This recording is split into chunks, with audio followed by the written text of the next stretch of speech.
Okay, all right. In fact, the update that has come in from the IAEA, it says that it continues to monitor and assess the impact of the Israeli attacks on the nuclear sites in Iran. This is the International Atomic Energy Agency that has said that it will provide frequent public updates about the developments and the possible consequences for people as well as the environment. And that's the update that has come in, monitoring the impact of the strikes that are taking place. Israel has made it clear that the nuclear facilities in Iran are an existential threat for Israel, which is why it is going to continue striking the nuclear sites. So Israel has made it clear that the attacks are only going to continue, but the watchdog looking at the impact that could take place. There are a lot of risks, not just in Iran, but in the closer regions as well, if at all the nuclear sites are hit.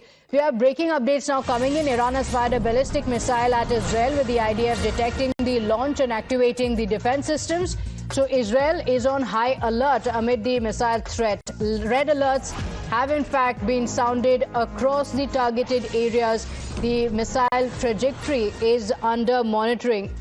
So while on one hand, Israel has been targeting Iran's nuclear infrastructure with key focus on the underground uranium enrichment plants, Iran has also struck Israel and is continuing to fire ballistic missiles at Israel. And Israel has activated the defense systems, the Iron Dome systems that are currently in place. And Israel has continued to say that Iran is striking the civilians in Israel, whereas Israel is only targeting the nuclear facilities because it could be an existential threat for the country. So the missile trajectory is under monitoring currently, with Iran continuing to fire ballistic missiles at Israel.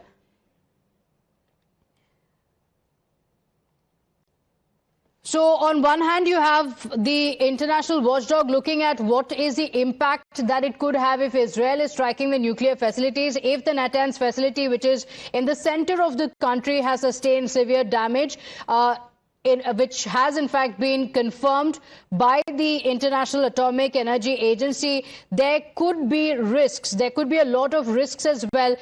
At the same time, there are also fears of another site, Fordo as well, which is buried deep inside a mountain, being the target of Israel. And now the counter strikes continue from Iran as well. Ballistic missiles have been fired at Israel.